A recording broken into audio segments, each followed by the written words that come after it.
नमस्कार। आज हम जेजी केमिकल्स लिमिटेड पर एक नज़र डाल रहे हैं। हमारे पास इनकी 7 जुलाई 2025 की स्टॉक रिपोर्ट है। तो इस रिपोर्ट में काफ़ी कुछ है। हम इसकी मुख्य बातों को समझने की कोशिश करेंगे। कंपनी की वित्तीय स्थिति, वैल्यूएशन, तकनीकी रुझान, सब कुछ। तो शुरू करते हैं। रिपोर्ट में स्टॉक का भाव है 519 रुपये। इसे एक मजबूत परफॉर्मर बताया गया है, लेकिन साथ ही ये भी कहा है कि ये महंगा हो रहा है। और इसमें ये डीवीएम रेटिंग्स भी हैं, durability, valuation, momentum. Durability high है 80,100, वैल्यूएशन मिड 41,100 और मोमेंटम टेक्निकली मॉडरेटली बुलिश 66,100। तो ये ड्यूरेबिलिटी का 80 स्कोर, ये काफ़ी अच्छा संकेत है ना? हाँ बिल्कुल।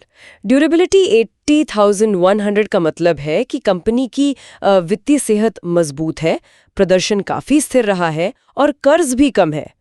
असल में ये स्कोर अपनी इंडस्ट्री की दूसरी कंपनियों के मुकाबले काफी ऊंचा है, मतलब टॉप में से एक है। अच्छा, हाँ, रिपोर्ट में भी आंकड़े तो मजबूत दिख रहे हैं। जैसे नेट प्रॉफिट पिछले 12 महीनों का टीटीएम, वो 107% बढ़ा है। हाँ, काफी अच्छी बढ़ोतरी है। और रेवेन्यू ग्रोथ भी 27% सालाना। और आरओई मतलब रिटर्न ऑन इक्विटी, वो भी 13.8% है, जो इंडस्ट्री एवरेज से ऊपर है।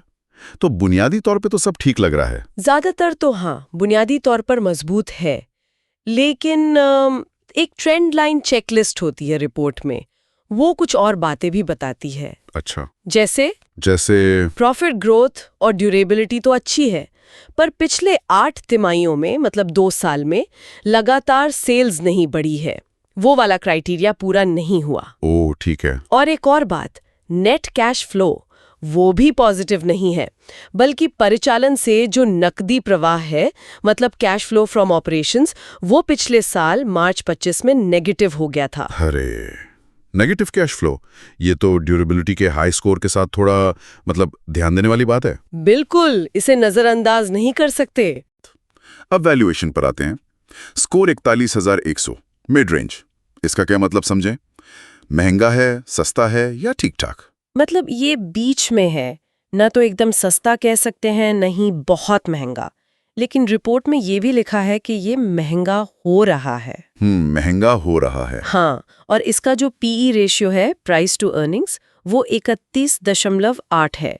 ये इंडस्ट्री के औसत से काफी ज्यादा है। तो मतलब निवेशक कमाई के मुकाबले ज्यादा कीमत दे रहे हैं। हाँ, इंडस्ट्री की बाकी कंपनियों के मुकाबले तो ऐसा ही लग रहा है। और एक और दिलचस्प चीज है रिपोर्ट का पीई खरीदे बेचे जोन। हाँ, वो क्या है? वो ये दिखाता है कि स्टॉक ने ज्यादातर समय, करीब 75% समय, अपने मौजूदा पीई लेवल से नीचे ट्रेड किया है। तो उस हिसाब से ये अभी सेल जोन में लग रहा है। हाँ, पर कहानी में एक और मोड़ है। पीईजी रेशियो ये 0.3 है। 0.3? ये तो 1 से काफी कम है। इसे तो अच्छा मानते हैं ना? बिल्कुल। पीई रेशियो कीमत की तुलना कमाई की ग्रोथ से करता है। 1 से कम होना ये दिखाता है कि शायद ग्रोथ के हिसाब से कीमत उतनी बुरी नहीं है। तो वैल्यूएशन पर मतलब मिली जुली तस्वीर है, थोड़ा विरोधाभास है। वाकई दिलचस्प। महंगा पीई पर शायद ग्रोथ के लिहाज से ठीक पीई। चलिए अब मोमेंटम देखते हैं। स्कोर है 6610, टेक्निकली मॉडरेटली बुलिश। तो ये तेजी क्यों दिख रही है? स्टॉक अभी अपनी सभी जरूरी मूविंग एवरेज कीमतों से ऊपर ट्रेड कर रहा है, शॉर्ट टर्म और लॉन्ग टर्म दोनों, एसएमए और ईएमए। ये तकनीकी तौर पर एक मजबूत तेजी का संकेत माना जाता है। ओके।